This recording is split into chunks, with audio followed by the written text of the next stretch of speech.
vata tam, kad nesukristų ir gerai įsispraustų į konstrukciją, jos turi būti 1 cm plačiau. Ir sprausdami į konstrukciją puikiai užsipildys tiek iš pločio, tiek ir iš aukščio ir laikui bėgant pati vata nesukris, nes ji bus gerai įsispraudus į patį konstruktyvą. Meistrai, kurie stato medinę konstrukciją, jie tarp centrų atstumą daro 600 mm.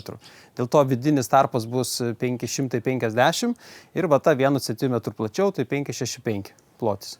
Jeigu atsitinka taip, kad konstrukcijų atstumai visi yra skirtingi, tai geriau tada naudoti vatą rulonuose, nes iš rulono ilgio mes galime atsipjauti tokį matmenį, koks bus reikalingas. Turime puikų produktą Unifit 035, Unifit 034. Tai jie skirstosi pagal šilumos laidumo koeficientą, tai bus idealus sprendimas, kai atstumai konstrukcijoje yra skirtingi. Ypač kai reikia vatą lenkti, tai nelūžinės kraštai, jeigu ją reikia sprausti į konstrukciją, tai irgi ir netrupės kraštai, ir nelūžinės patys kraštai, ir stabiliai įsistatys į konstrukciją ir laikui bėgant nesukris. Mineralinė vata yra pagaminta iš natūralių medžiagų, todėl pasižymi ne tik tais šilumos savybėmis, bet ir garso izoliacinėmis savybėmis.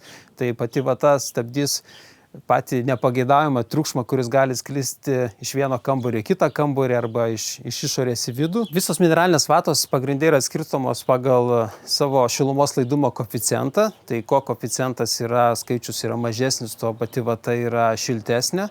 Tai įprastai karkasiniuose statyboje, būtent šitame projekte, vata naudojama šilumos laidumo koeficientas 0,036. Tai jeigu jau renkatės karkasinę statybą, tai tikrai galvojate apie tvarius pastatus ir būtent tas tvarumas yra labai aktualus šiuo metu.